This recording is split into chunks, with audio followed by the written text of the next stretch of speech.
Hello everyone, দেখো এখানে প্রশ্নে কি বলেছে বলেছে NO2 প্লাস NO3 মাইনাস এবং NH4 প্লাস আয়নে N পরমাণুর সংকরায়ন অবস্থা হলো।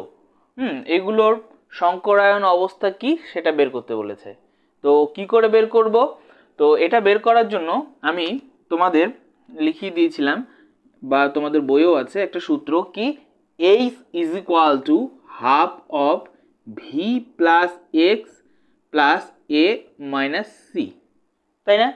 যেখানে এইচ কি ছিল? এইচ ছিল হাইব্রিডাইজেশন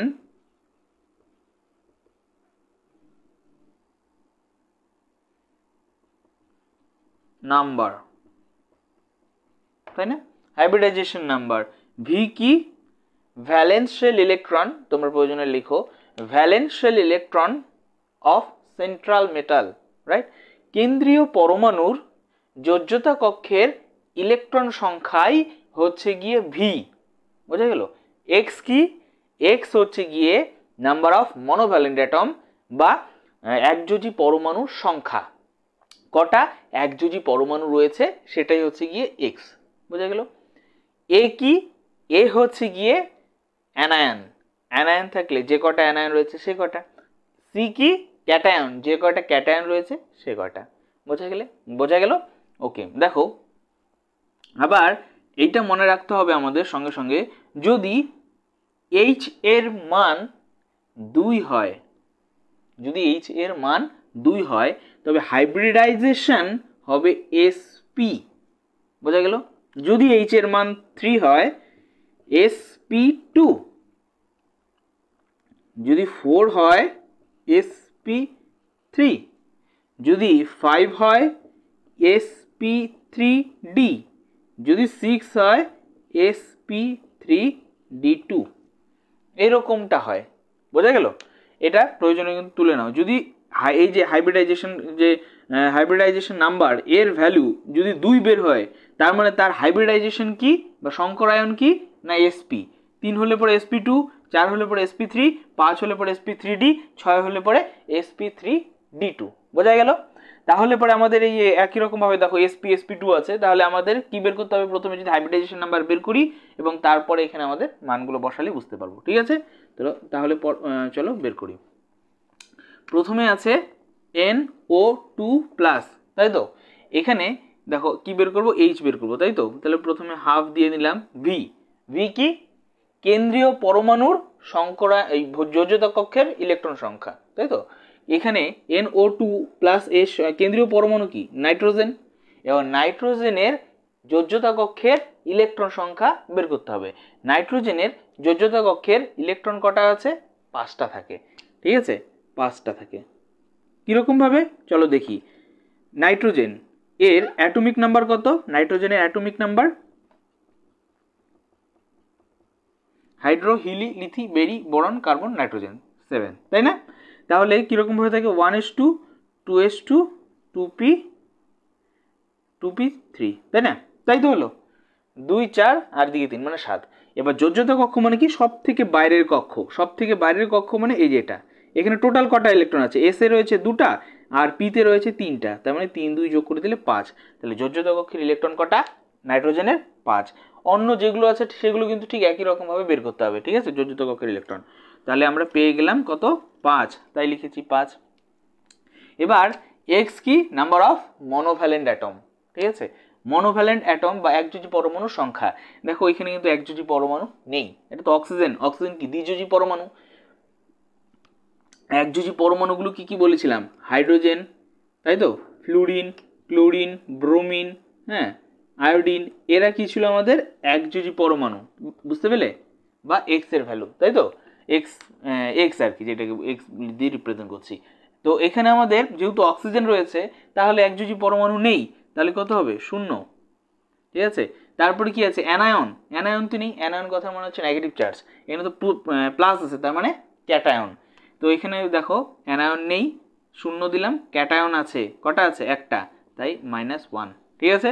তাহলে কত দাঁড়ালো? হাফ অফ, যদি বিয়োগ করে দিই 4, দ্যাট মিন 2, তাই না? 2 হলো না? তার মানে 2 হলে পরে তার হাইব্রিডাইজেশন কি হতে হবে? এসপি, 2 হলে পরে এসপি হয়। দেখো আমাদের এই NO2 এর জন্য এইচ এর মান হাইব্রিডাইজেশন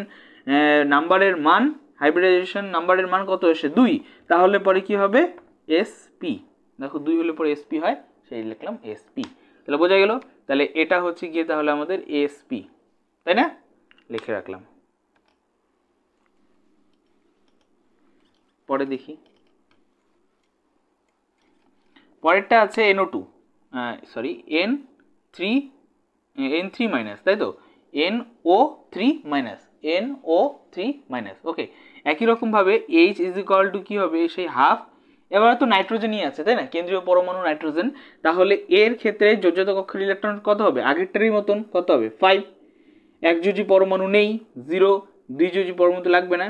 ক্যাটায়ন আছে, ক্যাটায়ন পরে দেখছি, আগে দেখি এখানে প্রথমে আছে কি অ্যানায়ন, আছে তো, অ্যানায়ন মানে কি নেগেটিভ চার্জ, আছে তো একটা, তাই না, অ্যানায়ন। ক্যাটায়ন নেই 0, এটা কি হবে -0। ওকে, তাহলে কি দাঁড়াচ্ছে, half of 5 + 1 that mean 6, that mean 3, তাই না। 3 হলে পরে কি হয়, 3 হলে পরে কি হবে sp2,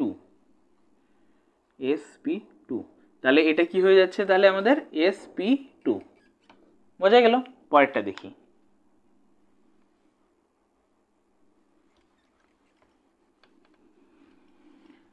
পরেরটা আছে NH4+, তাই তো, এখানেও কেন্দ্রীয় পরমাণু কি নাইট্রোজেন, তাহলে H is equal to half of, যেহেতু নাইট্রোজেন কেন্দ্রীয় পরমাণু।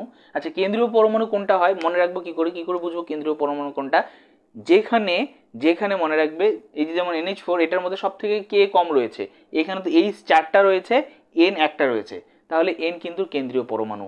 এবার দেখো এখানে 3টা অক্সিজেন রয়েছে, একটা নাইট্রোজেন, যেহেতু একটা নাইট্রোজেন তাই নাইট্রোজেনটি কি কেন্দ্রীয় পরমাণু, যার সংখ্যা সাধারণভাবে কম সেটাই কিন্তু আমাদের কেন্দ্রীয় পরমাণু। এটা কিন্তু কোনো রকম রুল নয়, জাস্ট মনে রাখার সুবিধা মাত্র, বোঝা গেল। তো এবার দেখো, যেহেতু নাইট্রোজেন তাহলে কত হবে 5, তাই না। এবার এক্স রয়েছে, এক্স কি নাম্বার অফ কি মনোভ্যালেন্ট অ্যাটম, তাই না, নাম্বার অফ মনোভ্যালেন্ট অ্যাটম মানে একযোজী পরমাণু সংখ্যা। তো এবার দেখো এইচ কি নাম্বার অফ মানে মনোভ্যালেন্ট অ্যাটম বা একযোজী পরমাণু কটা রয়েছে, 4টা রয়েছে, তাহলে তুমি 4 লিখে দাও, ঠিক আছে। এরপর রয়েছে অ্যানায়ন, অ্যানায়ন মানে কি নেগেটিভ চার্জ, কিন্তু এখানে তো কোনো নেগেটিভ চার্জ নেই তাই 0। তারপরে মাইনাস অফ ক্যাটায়ন, যেহেতু পজিটিভ চার্জ রয়েছে তাই কত হয়ে যাবে -1, বোঝা গেল। তাহলে কত হচ্ছে 5, তার মানে 8, তাই না, তার মানে 4, তাই তো। 4 হলে পরে কি হয়, 4 হলে পরে sp3 হয়, তাই না। তাহলে এটা কি হবে sp3, বোঝা গেল। তাহলে sp3, তাহলে কোনটা দাঁড়াচ্ছে, তাহলে NO2 sp, NO3 মাইনাস যেটা আছে sp2, NH4+ হচ্ছে sp3, তাই তো। তাহলে এটা নয় sp, এটা না, এটাও নয় sp3, এটা তাই তো, এটা নয়, এটা হবে, তাহলে ডি নাম্বার অপশনটা হবে এই যে sp2 sp3, রাইট। তাহলে বোঝা গেল, তাহলে ডি নাম্বার অপশনটা কিন্তু হবে কারেক্ট অ্যান্সার। আর এইভাবে কিন্তু এই প্রবলেমটাকে সলভ করতে হবে, বোঝা গেল। ওকে, ডি নাম্বারটা কারেক্ট অ্যান্সার।